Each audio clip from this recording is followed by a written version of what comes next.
God asked a real interesting question. Who was a better bassist to me out of Bernard Edwards and Marcus Miller?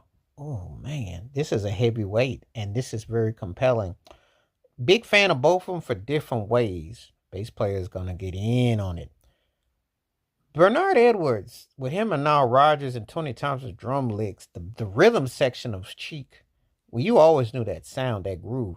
Bernard Edwards had the chug along, boom, it had that percussion thing going, had a jazz rock fusion thing there that you could hear in the intricacies.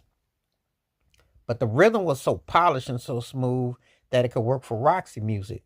That's one of the reasons why a lot of the British acts wanted to work with Edwards and Rogers and that sound, because that sound had a funky groove, but yet it was smooth. It went down. You can't even describe it. It had a hard bottom, boom, boom, like good time, boom. But it had such a clean feel. He's one of the most unique bass players I ever heard, that when you hear him thump and groove, when you hear the groove, but yet it's so smooth. I mean, it rolled off like it was layered in like jazz. It was a really distinctive sound, And so Bernard Edwards definitely put down the foundation for the modernized groove in a way which loaned itself to what I'd say more sophisticated.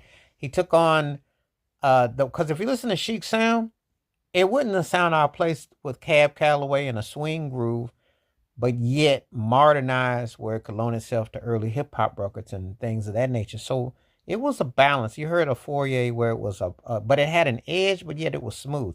It's a unique thing. It is a very unique thing. It's almost hard to describe it, but it was an interesting fusion. But that's where someone like Marcus Miller comes around, because Marcus Miller, if you remember, with Never Too Much of Luther Vandross, that's his opening bass riff for that. Boom, boom, boom, boom, boom, boom. You hear that groove, and then you hear him working with David Sanborn, and then you're working with Miles Davis. And then he's taking on doing New Jack Swing, different intricacies, different intricacies, different way he could groove, different way he could put it down.